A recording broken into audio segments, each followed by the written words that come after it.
那我们这次在这个东桥重划区首次来引进53席的智慧停车柱，另外也因应地方社区的要求，5个大社区希望我们可以在这个沿路呢来设置5支的智慧充电柱那我想台南市是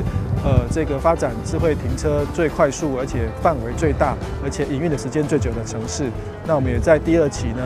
扩充我们智慧停车柱的功能，加上智慧充电桩，对于这个社区的居民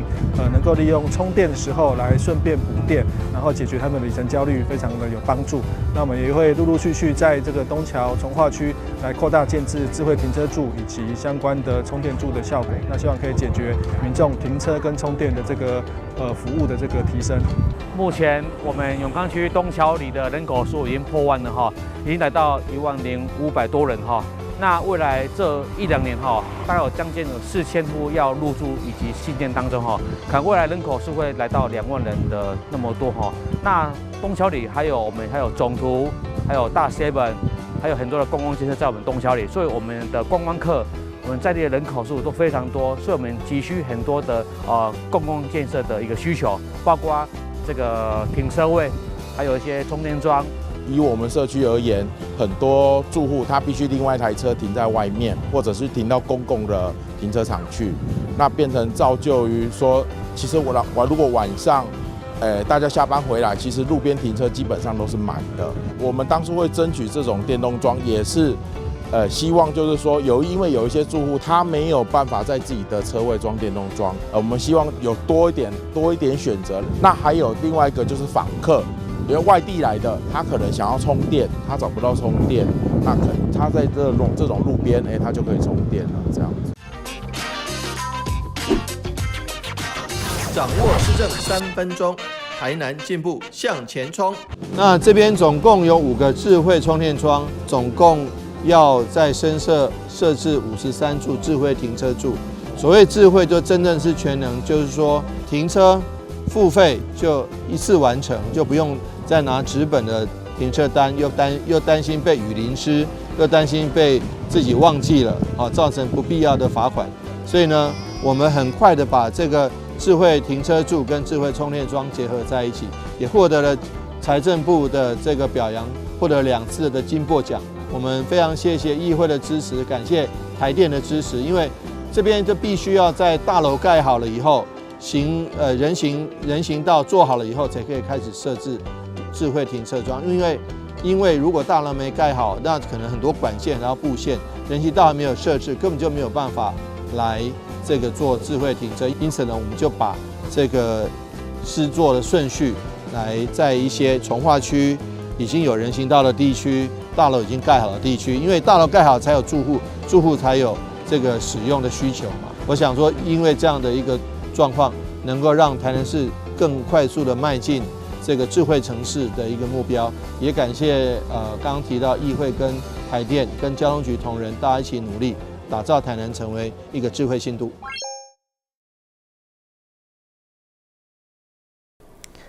了是讲嘅，欢迎收看1月3日中港台南电视新闻。新的一档台南的传出好消息，英国知名杂志《Time Out》公布2005年亚洲最佳8大旅行的城市，结果台南除了登上名单，成为亚洲第4名，同时嘛是台湾唯一上榜的城市。对此，市长黄伟哲表示，台南400系列活动已经成功拓展台南的国际知名度。台南400系列活动伫跨年晚会画下完美句点以后，2005年新的年度开始，台南特别英国知名杂志《Time Out》列为8大亚洲最佳旅行城市第4位。文章当中指出，台南是台湾上古早的城市加起初的首都。台南更是全台美食之都，除了特别娱乐安平的豆花，以及知名历史景点安平树屋以外，嘛大力推荐国际凌船锦标赛，认为这是完美结合传统民俗甲豪华休闲活动。美国的 CNN 杂志也评选为2024年台南是全世界24个最酷的城市之一。那都是台湾唯一。所以说，台南的这个旅游以及值得去参访的品牌已经是建立了。就像我们当初，就像我们前2天耶诞跨年活动的这个点阅率，还有这个影片都是发烧影片第1名。因此呢，我们很高兴，获选成为英国知名的文化旅游杂志Time Out， 成为全世界排名第4的最棒的景点。台南陆续被国际媒体肯定为世界级的旅游地点，就是台南人共同的荣光。因为咱共同创造的深度文化甲美食，拢是吸引全球观光客焦点。后续市府嘛将持续努力，吸引更较侪国际游客前来台南，感受台南的水。台南新闻阮吉采访报道。虽然感动是有一群10名的人为公益环岛活动已经到了第8届，3號因來到台南，由議員詹培雅甲華裔扶輪社主導，總共買下9個遊社，聯合捐贈年菜金，予台南市6大社會福利團體。會中副市長葉鐵生甲社會局嘛共同見證，場面相當溫馨。第8屆網林環台為公益而走的活動。去年12月28對着北部來出發，預計要用16天的時間走完環台。3號下午來到台南，受到議會熱情的歡迎，並且準備台南的小食、碗粿甲炒麵，為一路陪走的台灣網林甲志工來補充體力。現場嘛有濟濟扶輪社捐贈營養的補充品。台灣網林環台為公益而走協會舉辦這項活動，今年已經邁入第8檔。副市長葉鐵山甲協會代言人謝新表示，這屆環台總共有4位網林行路已經真困難，何況是路跑，而且路跑做公益更加使人敬佩。我今天懷着滿滿的感動來參與今天我們第8屆的盲人環台為公益而跑的這個活動。我想一開始我們應該再一次給吳春成、徐維雅、吳正安，還有張博峰4位傑出的視障跑者掌聲了剛剛我跟這個郭瑞和理事長在那邊講，我說我們平常人閉着眼睛走路都走不好，何況你是視障要用跑的，其實是非常不容易。我想對於一個正常的人來講，很難去理解一個視障者要跑所謂的全馬，連續跑16天，那是要有多大的一個毅力，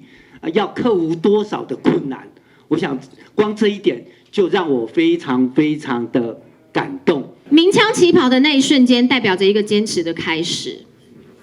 在鳴槍起跑之後，大家都是在同一條船上。那一個人跑步可以跑得很快，可是一群人跑步的話，可以跑得很久，也可以跑得很瘋，更可以跑得團結。所以我也希望可以借由這個活動，借由我自己的小小有一點點知名度，可以跟剛剛副市長講的，可以感染更多的人，來一起為這件事情努力。透過議員詹培雅服務處的媒合，這屆結合台南華裔扶輪社甲粉甲南3處7控區，總共9位友社，將捐贈台南市6大社會福利團體年菜金。在我們的平常的日常生活中，相信盲人朋友們一定比我們更不方便，那也需要更多的關心。但是他們能把這樣的弱勢的地方轉變成讓用路跑的方式來吸引更多人注意，讓這個小愛變大愛，然後來募集。今年預計募集15萬份的年菜，給一些弱勢家庭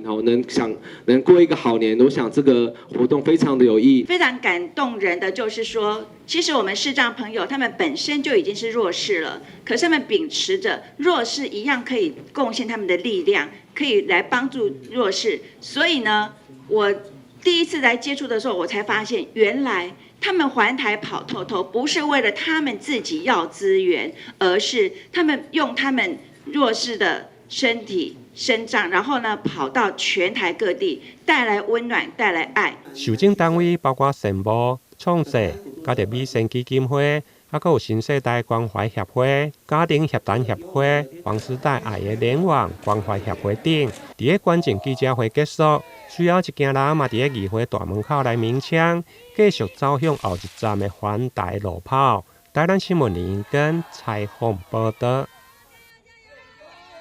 北京建设展现企业的社会责任，对102年就开始关键先进的救护车和电池上局，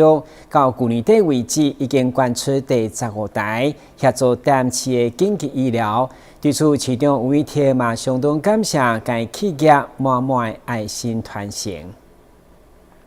这台配备先进医疗器材救护车，就是北京建设公司要捐予电池上局的第15台救护车。这份爱心延续，不只守护市民的生命安全，嘛凸显企业协助政府投入紧急医疗典范。市长委贴甲该企业总经理坐上救护车，向前线启动以后，新的一档就正式投入救护行列。一天救护车它平均出勤7点多次，所以你可以知道一天而且没有什么不是朝9晚5，是晚上深更半夜需要急救的时候也要必须出勤，24小时待命，维持一个很好的妥善率跟它的这个车况，这是非常非常重要的。因此特别谢谢白金先生，能够让我们台南市的救护第一线救护车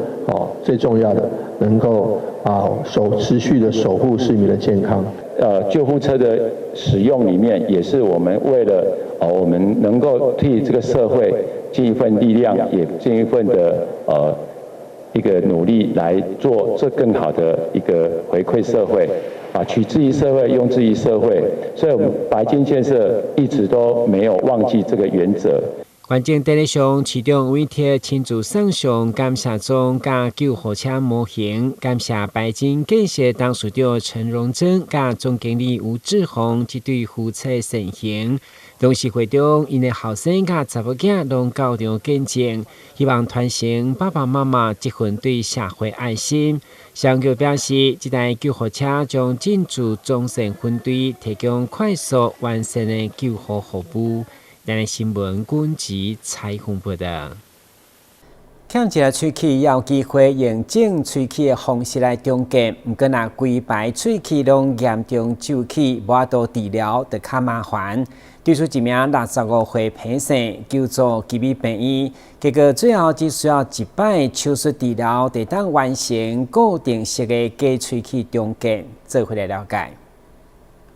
吉美病院齿科部的医师林俊杰表示，喙齿就亲像人的一生，会经过生、老、病、死，经过蛀牙的填补、根管治疗、假牙、牙冠的制作，到最后齿质袂堪这负担，造成喙齿闭起，甚至规排喙齿严重蛀齿、牙周病，造成无法度治疗的尾期齿裂。现在吉美病院运用O-on-4的植牙，搭配所谓植牙导板，会用来解决尾期齿裂的问题。传统的话，我们植牙方式有分段式的植牙，或者像这样子 O-on-4，就是说很多颗很大范围的植牙。那会需要这样的患者，往往都是因为像末期齿裂，就是说他牙齿存在很大的蛀牙、缺损、牙周病。那这些牙齿齿裂其实是已经不能够再持续了，所以就是必须要全部整个都砍掉重练。O-on-4的话，它就是说我们可以用倾斜的后牙，这种倾斜的植体，那这样的好处是说，它能够避开我们鼻窦或是神经血管的区域。那因为我们一个倾斜的方式，就是说让我们植牙就不用说再受限于那个骨头的限制，就是说我们这样子去电脑断层里面去找可以植牙的容许的位置。那这样我们在植牙的方面是手术的地方是比较有弹性的。那它这样的原理是用像斜张桥这样子的原理，就是说，4根植体的话，它这样子去支撑就能够做出整组的假牙。那我们在植牙上面，就是说，如果有4根植体的话，那我们就可以当天就可以立即有一个假牙可以完成上去，就是患者可以获得一个马上的一个美观跟舒适性这样子。医师表示，O-on-4的植牙至少要4到6起的植体，类似斜张桥的原理，加上所谓植牙导板的辅助，会用来撇开神经的血管甲着鼻窦，而且手术前嘛用来完成临时的固定假牙，避免等待的时间。希望就是说，如果植完牙可以马上有一副活动假牙，然后可以佩戴。要等到真的好的牙齿做好的时候，再把它安上去，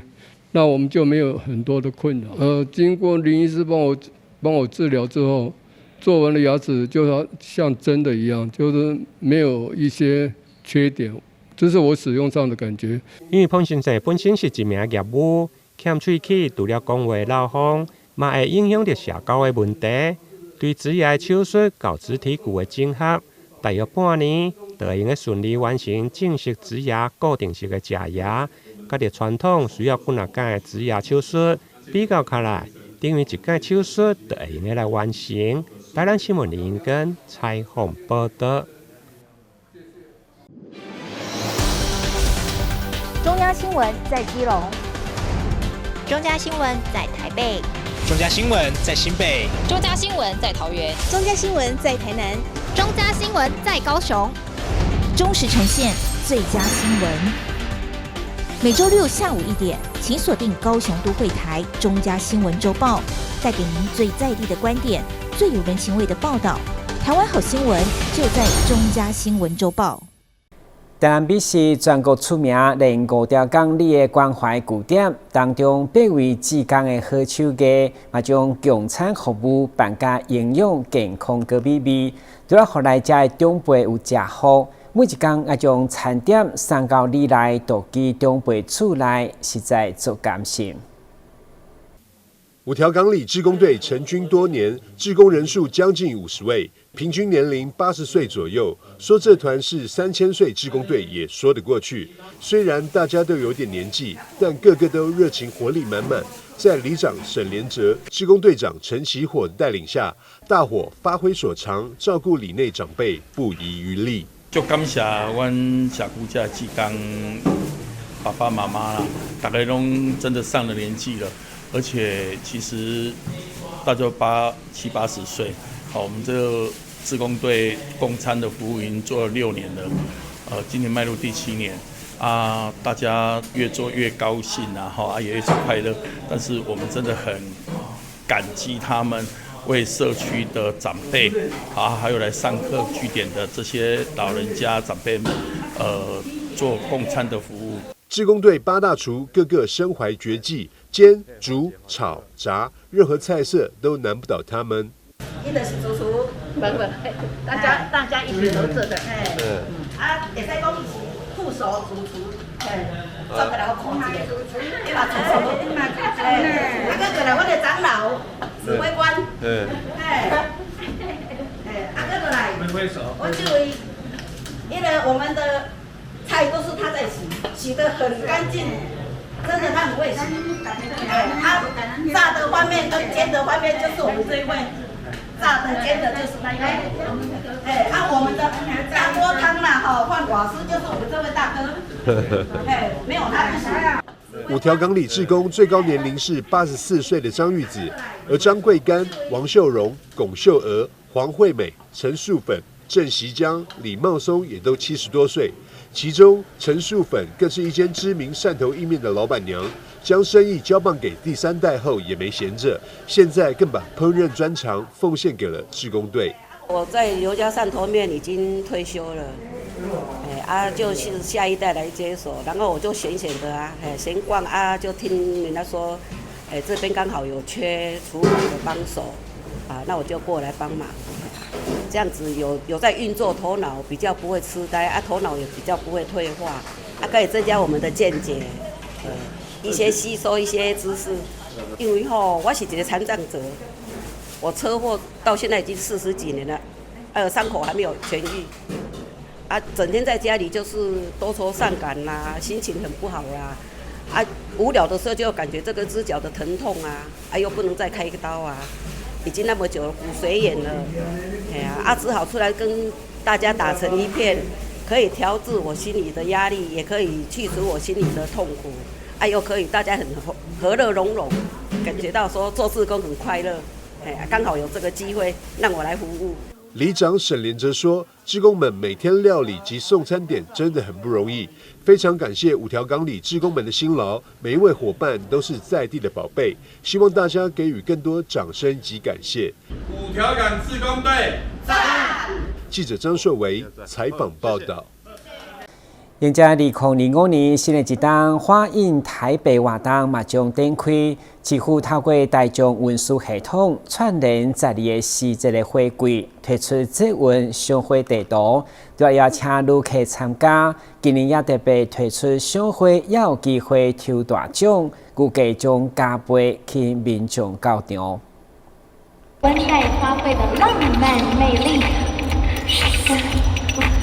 裕达高中时尚造型科12位同学透过花卉造型设计，展现12项花季活动特色的创意时尚大秀，为2025花印台北揭开序幕。迎接2025年台北市花印台北3部曲的第3部曲，将从旅人的角度，邀请国内外游客欣赏台北市这座城市与万千花朵交织的魅力。我们一开始要把台北市的各式各样的花的场域，过去都只有叫做点状的，比如说茶花展、阳明山花季，或者是樟树步道，个别行销，但是大家的记忆不够深刻。那从这个3部曲的一开始，我们就先凝聚了所有的花的成果，我们把它凝聚成花印台北这个品牌。品牌的建立跟让大家知道，我这品牌里面包含了台北市的东南西北所有的在不同时节所呈现的花艺之外，那第2部曲我们也让这个花之所以可以完美绽放在那个市民面前，是透过了我们所有辛苦的同仁匠心独运的职人精神，把这些花照顾得非常的完美，有最绽放的最灿烂的时候呈现在国人面前。那这个是我们的第2部曲，必须把这样的一个背景，你所看到的花是什么样的呈现方式。那第3部曲呢，既然已经知道花在哪里，是怎么样呈现出来，那我们当然要引导大家透过不同的视角去看看这些花所呈现出来的美好。所以我们的3部曲完整的诠释了我们花印台北的品牌精神，让我们各地各行政区在各个时节所呈现的花艺的花，那都能够非常的在正确的时间展现在国人面前。那透过了这个旅人的角度，你来徜徉这个花的欣赏，不管是拍照打卡之外，也因为你的到来，我们竭诚的欢迎在周边的商家一起做联动。所以透过了花的行销，不只有花，而是带动了台北市的城市观光，也把我们的品牌能够行销给全世界。台北捷运赏花地图也首度曝光，透过捷运、公车等大众运输系统，将各个季节的花季活动串联的8条捷运赏花经典路线，让游客不用开车就能按图索骥到处赏花。以捷运为主的主干线，当然在我们的活动本身，透过了公车的接驳，包含刚刚讲的我们的阳明山花季，这个在每年度的重磅的活动的场合，包含了我们的大众运输的接驳，以及相关的露出的资讯，我们都会透过了增加班次，便利民众的搭乘，以及相关资讯的露出，来让大家更容易接近我们的花季的所有的场合。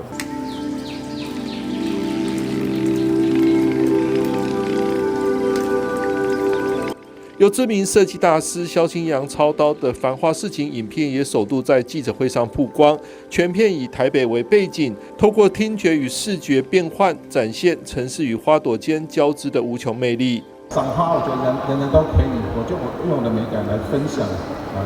台北市赏花的观众他的观点，希望今年的影片视觉大家喜欢。除了依各个时节特色规划花季活动外，北市府还推出探花集章之旅，民众只要扫描活动 QR code 就可以收集到花季电子章，集买一定数量的花季电子章，还有机会抽中最新 iPhone 等多项特色好礼。为了让大家在这一个旅行的过程中有多增添一些乐趣哈，那在不同的花的季节活动，我们透过了大众运输的连结，当然也希望当他到场之后，我们透过了电子集章的活动，来请大家透过了参与不同的花季的活动来集章。那我们分别在3月、6月、9月到年底12月每3个月我们都会抽奖一次。那分别有大小不同的各式各样的奖品，欢迎大家来集章来体验。2025花印台北首波活动将由1月10号开始的台北茶花展打头阵，接续则是有台版富良野之称的3层旗花海，然后是过年期间登场的樟树步道花海与乐活夜莺季等，让您走春赏花不用再辛苦开车，轻轻松松与亲朋好友感受台北花之都的魅力。让我们一起盛开五感缤纷，花样台北。记者张启腾台北报道。高雄轻轨大顺路段开通将近1档，不过不少民众也无习惯，也是违规倒弯，而且发生2摆中立轻轨事故。这份稿表示，所具体违规不只依照大众运输法处罚，也牵涉到刑法，所以提醒驾驶一定要小心。监视器拍下繁忙的大顺路上，往来的车流非常多，但仔细看，有辆汽车驾驶疑似没有注意到轻轨开过来，竟然直接左转，与轻轨列车撞在一起。发生事故后，他才赶紧把车头移开，但一切已经来不及了，造成轻轨必须暂时停驶。你像那个荷兰那个自行车道，你行人也是要小心，你就是该是什么车走的地方，或者该人走的地方，自己都要弄清楚啊。所以现在就是要祭出刑法的法则，你觉得这样是应该？刑法对啊，应该先宣导吧。宣导也是一个问题啊。另外就是可能它有一些可能是不是有一些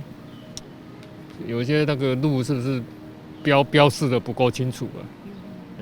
民众大多认为，用路人应该要注意轻轨号志，避免车祸事故一再发生。加上车祸这一天，其实事故不仅这一起。在车祸发生前，高雄轻轨先有一台计程车右转时闯入轻轨轨道，动弹不得，半小时后才发生这起车祸。捷运局指出，计程车误入轻轨轨道区，违反交通捷运法，而且还触犯了刑法。驾驶朋友没有依照规定。违规的方式造成我们轻轨的危害，因为这个也会影响到整个搭乘轻轨公共运输旅客的安全哈。除了依照大众捷运法规定，我们会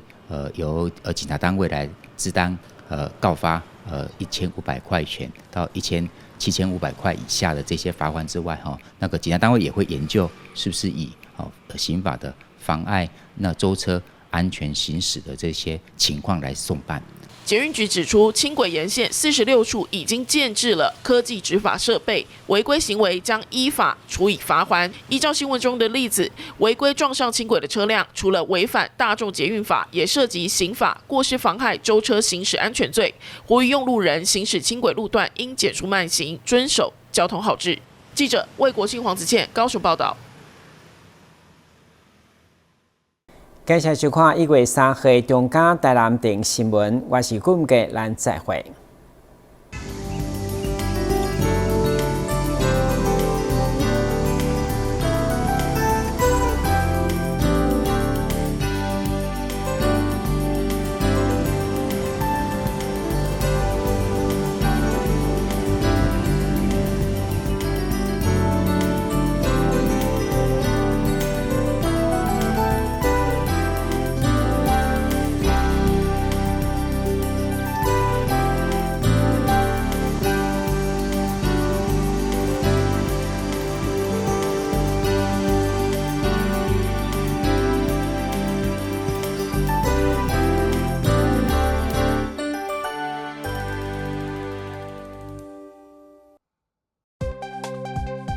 租屋看屋时，应注意屋外式热水器是否安装在室外通风处。如热水器装在室内，则需选择有强制排气功能的热水器或电热水器。可上各地方政府消防局网站查询合格承装业名册，委托承装业者进行安装。最后再次提醒大家，使用热水器的时候一定要保持空气流通，防止瓦斯燃烧不完全，避免一氧化碳中毒的风险哦。投资型诈骗，你是否曾经在社群网站上看过一些关于轻松赚大钱的广告？事实上，这类型的诈骗手法往往以快速致富作为卖点，吸引被害人上当，并以不真实的小额获利，逐渐降低被害人警戒心，引诱被害人开始大量投资。等到被害人真的大量投资之后，随即捐款